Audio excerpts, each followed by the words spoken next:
بسم اللہ الرحمن الرحیم۔ السلام علیکم پیارے دوستو، ایک سوال کیا جاتا ہے کہ رمضان المبارک کے بابرکت مہینے میں جو شخص انتقال کر جاتا ہے اس کو سوالات قبر سے کیا امان مل جاتی ہے یا وہ عذاب قبر سے بچ جاتا ہے اور جنت کا حقدار پاتا ہے؟ اس حوالے سے مختلف جو محدثین کرام ہیں ان کے مختلف اقوال موجود ہیں۔ فرمایا کہ جو مومن اس مہینے میں مرتا ہے وہ سیدھا جنت میں جاتا ہے، گویا اس کے لیے دوزخ کا دروازہ بند کر دیا جاتا ہے۔ حضرت سیدنا عبداللہ ابن مسعود رضی اللہ تعالیٰ عنہ سے روایت ہے کہ نبیوں کے سردار حضرت محمد مصطفیٰ صلی اللہ علیہ وآلہ وسلم کا فرمان جنت نشان ہے، جس کو رمضان کے اختتام کے وقت موت آئی وہ جنت میں داخل ہوگا، اور جس کی موت عرفہ کے دن یعنی 9 ذی الحج الحرام کے ختم ہوتے وقت آئی وہ بھی جنت میں داخل ہوگا، اور جس کی موت صدقہ دینے کی حالت میں آئی وہ بھی داخل جنت ہوگا۔ ام المؤمنین سیداتنا عائشہ رضی اللہ تعالی عنہما آپ سے روایت ہے کہ میرے سرتاج صاحب معراج حضرت محمد مصطفیٰ صلی اللہ علیہ وآلہ وسلم کا ارشاد بشارت بنیاد ہے کہ جس کا روزے کی حالت میں انتقال ہوا، اللہ عز و جل اس کو قیامت کے روزوں کا ثواب عطا فرماتا ہے، یعنی قیامت تک وہ روزے رکھتا ہے نا، اتنا ثواب اس کو عطا ہوتا ہے۔ تو پیارے دوستو، روزے دار کس قدر خوش نصیب ہے کہ اگر روزے کی حالت میں موت سے ہم کنار ہو تو قیامت تک کے روزوں کے ثواب کا حقدار قرار پائے گا۔ حضرت سیدنا انس بن مالک رضی اللہ تعالیٰ عنہ فرماتے ہیں کہ میں نے رسول کریم صلی اللہ علیہ وآلہ وسلم کو فرماتے ہوئے سنا کہ یہ رمضان تمہارے پاس آ گیا ہے، اس میں جنت کے دروازے کھول دیے جاتے ہیں اور جہنم کے دروازے بند کر دیے جاتے ہیں اور شیاطین کو قید کر دیا جاتا ہے۔ محروم ہے وہ شخص جس نے رمضان کو پایا اور اس کی مغفرت نہ ہوئی، کہ جب اس کی رمضان میں مغفرت نہ ہوئی تو پھر کب ہوگی؟ میرے دوستو، رمضان المبارک کے اندر جو انتقال کرنے والا شخص ہے اس سے عذاب قبر اٹھا لیا جاتا ہے۔ اب اس حوالے سے کچھ علماء یہ بھی پوچھتے ہیں کہ بتائیے قرآن و سنت کی روشنی میں مسئلے کی جو ہے وضاحت کیجئے کہ کیا رمضان المبارک میں جہنم کے دروازے بند کر دیے جاتے ہیں؟ تو پیارے دوستو، رمضان المبارک اور جمعے کے دن انتقال کرنے والے جو ہیں ان کے بارے میں روایات میں آتا ہے کہ ان سے عذاب قبر جو ہے اسے ہٹا لیا جاتا ہے۔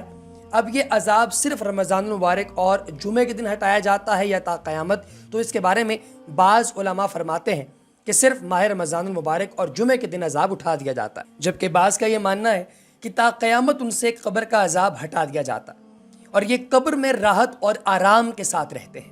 زیادہ راجح یہی معلوم ہوتا ہے کہ مسلمانوں کے حق میں یہ حکم عمومی ہے کہ اگر کسی مسلمان کا انتقال رمضان المبارک یا جمعے کے دن ہو جائے تو تا قیامت عذاب قبر اور منکر نقیر کے سوالات سے وہ شخص محفوظ رہتا ہے، اور اللہ کی رحمت سے یہ بعید بھی نہیں ہے کہ وہ حشر میں بھی اس سے حساب نہ لے، جیسا کہ حکیم الامت حضرت مولانا اشرف علی تھانوی آپ کے ملفوظات میں سے ہے کہ فرمایا رمضان میں اگر انتقال ہو تو ایک قول یہ ہے کہ قیامت کے دن حساب نہیں ہوتا، یہی جی کو لگتا ہے، اور یہ بات جو انہوں نے کہی ہے انا انت ظن عبدی، اس پر وہ عمل کرتا ہے۔ اور اگر کوئی غیر مسلم رمضان مبارک میں مر جائے تو صرف ماہ رمضان کے احترام میں جو ہے وہ رمضان مبارک تک، یعنی اس کے اختتام تک، شوال کے چاند نظر آنے تک اس پر سے عذاب قبر جو ہے وہ ہٹا دیا جاتا ہے، اور پھر اس کے بعد اسے عذاب قبر دوبارہ ہوگا، کیونکہ اس نے اپنی ساری زندگی جو ہے وہ دین اسلام کے اصولوں سے منحرف گزاری ہے، لہٰذا اب اس کے بعد جو ہے وہ معاملات آپ کے سامنے ہے۔ ظاہر ہے جس طریقے سے پھر کفار کے لیے چلتے ہیں وہ تو چیز پھر تبدیل نہیں ہو سکتی۔ اب دوستو، ماہ رمضان المبارک جو برکتوں اور رحمتوں والا مہینہ ہے، اس کی عظمت کا اندازہ آپ اس بات سے لگا سکتے ہیں کہ قرآن مقدس کا نزول اسی پاک مہینے میں ہوا۔ رمضان کا پہلا عشرہ رحمت، دوسرا عشرہ مغفرت اور تیسرا عشرہ جہنم کی آگ سے نجات کا ہے۔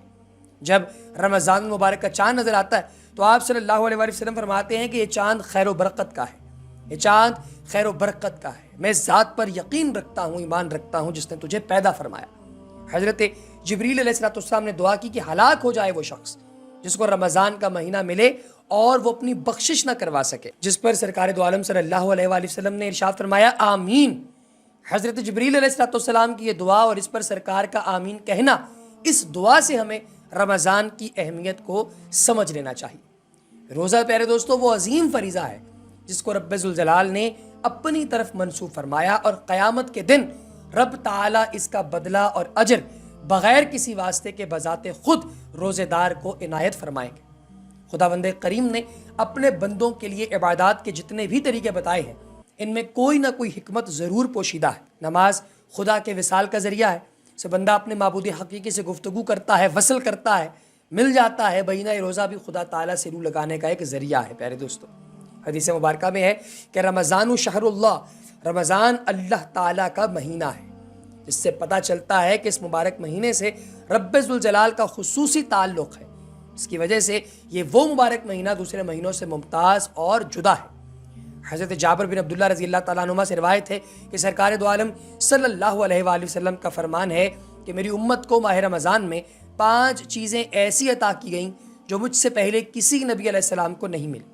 پہلی یہ کہ جب رمضان مبارک کی پہلی رات آتی ہے تو اللہ تعالیٰ ان کی طرف رحمت کی نظر فرماتا ہے، اور جس کی طرف اللہ تعالیٰ نظر رحمت فرمائے اسے کبھی بھی عذاب نہیں دے گا۔ دوسری یہ کہ شام کے وقت ان کے منہ کی جو بو ہے، جو بھوک کی وجہ سے ہوتی ہے، اللہ تعالیٰ کے نزدیک مشک کی خوشبو سے بہتر ہے۔ اور تیسرا یہ کہ ہر فرشتے ہر رات اور دن کے لیے مغفرت کی دعائیں کرتے رہتے ہیں۔ چوتھا یہ کہ اللہ تعالیٰ جنت کو حکم دیتے ہوئے ارشاد فرماتا ہے کہ میرے نیک بندوں کے لیے مزین ہو جا، ان قریب وہ دنیا کی مشقت سے میرے گھر میں کرم اور راحت پائیں گے۔ پانچواں یہ کہ جب ماہ رمضان کی آخری رات آتی ہے تو اللہ تعالیٰ سب کی مغفرت فرما دیتا ہے۔ رمضان کے اس مبارک ماہ کی ان تمام فضیلتوں کو دیکھتے ہوئے مسلمانوں کو اس مہینے میں عبادت کا خاص اہتمام کرنا چاہیے اور کوئی لحظہ ضائع اور بیکار جانے نہیں دینا چاہیے۔ اس ماہ مبارک میں ایسے انداز میں عبادت کو فرض کے طور پر متعین فرما دیا گیا ہے کہ انسان اس عبادت کے ساتھ اپنی تمام ضروریات و حوائج میں مصروف رہ سکتا ہے، اور عین اسی طریقہ خاص عبادت سے انسان مشغول ہو جائے تو ایسی خاص طریقہ عبادت کو روزہ کہا جاتا ہے، جسے اس مہینے میں فرض فرما دیا گیا۔ روزہ ایک عجیب عبادت ہے پیارے دوستو، انسان روزہ رکھ کر اپنے ہر کام کو انجام دے سکتا ہے، روزہ رکھ کر سنت و حرفت، تجارت و زیارت ہر کام بخوبی احسن کر سکتا ہے، اور پھر بڑی بات یہ کہ ان کاموں میں مشغول ہونے کے وقت بھی روزہ دار کی عبادت روزہ دار سے بے تکلف خود بخود صادر ہوتی رہتی ہے، اور اس کو عبادت میں مشغولی کا ثواب ملتا رہتا ہے۔